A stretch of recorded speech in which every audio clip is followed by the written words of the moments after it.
We are here to talk about a recently published paper in the USC Journal that is transcatheter tricuspid valve replacement, case selection, technical considerations, and procedure planning. My first question is directed towards Dr. Valgapudi regarding the technical aspects of the procedure, and Dr. Tiwari will talk about the pre-procedure planning. With regards to your question, I think patients who are moderate to severe TR at high or inoperable risk for surgery and their valve anatomy is not suitable for repair would be ideal candidates for tricuspid valve replacement. A really important consideration to keep in mind in these patients is their RV and pulmonary hemodynamics, because anybody with severe RV dysfunction who has their tricuspid valve replaced will have RVPA coupling mismatch, and this causes hemodynamic instability, and they may need circulatory support. And for this reason, patients with severe RV dysfunction were excluded, from the multicenter trials such as TRISCEND. The pulmonary hypertension is another important thing to keep in mind. Anybody with pulmonary artery pressures of greater than 55 also excluded from the TTVR trials.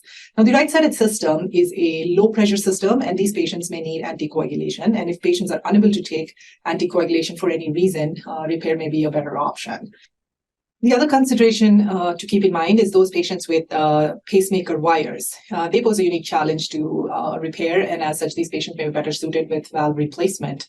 And last but not the least is, it's important to consider patients' frailty, their functional status, and other comorbid conditions. And anybody with a life expectancy less than 1 year would not be good candidates for any interventional procedure for that matter. Most importantly, the valve team in any institution plays a very big role in selecting these patients.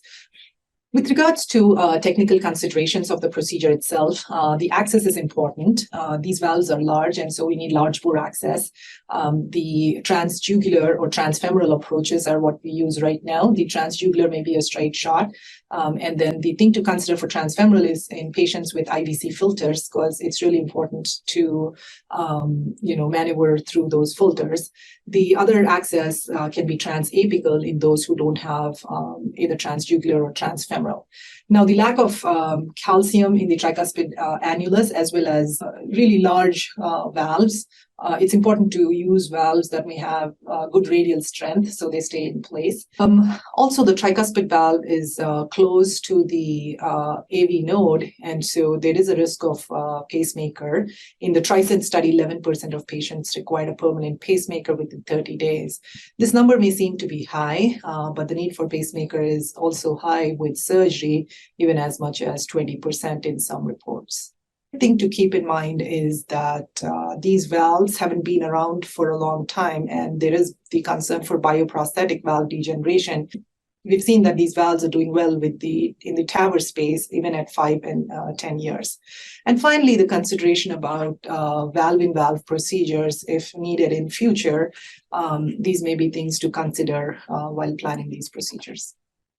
A few important things about pre-procedure planning, starting from the transthoracic echocardiogram, which is very widely available and very non-invasive and kind of starting point for any kind of procedure planning. So apart from TR severity, RV size, RV anatomy, RA size, and the hemodynamics are very important. Then what is the angle of IVC to the RA, because there's something called PA-RV coupling.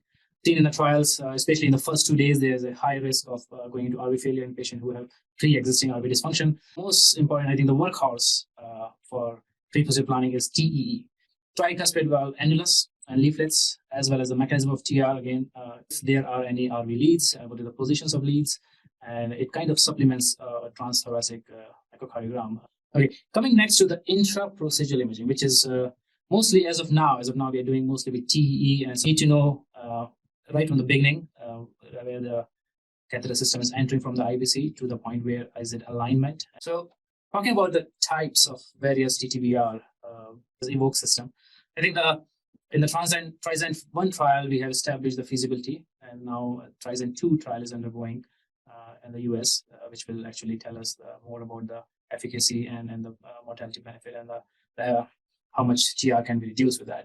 I should talk about is cardio valve. And cardio valve is something, sometimes if you need a bigger one, which often due to severe TR, the RV size is severely dilated, it comes all the way to the 55 millimeter. And feasibility studies have been very positive, and trials have been going on. Here are some of the most common transcatheter tricuspid valves in clinical trials. There are many more. Whole field is rapidly changing to the pace as it's difficult to catch up and it's fascinating at the same time. Thank you for your valuable insights. The bottom line here is that tricuspid valve regurgitation portends poor prognosis if left untreated. Medical management can help alleviate the symptoms. However, it does not alter the pathology of tricuspid valve regurgitation. Careful patient selection as well as planning by our team are monumental for procedural as well as clinical success. Thank you very much for listening.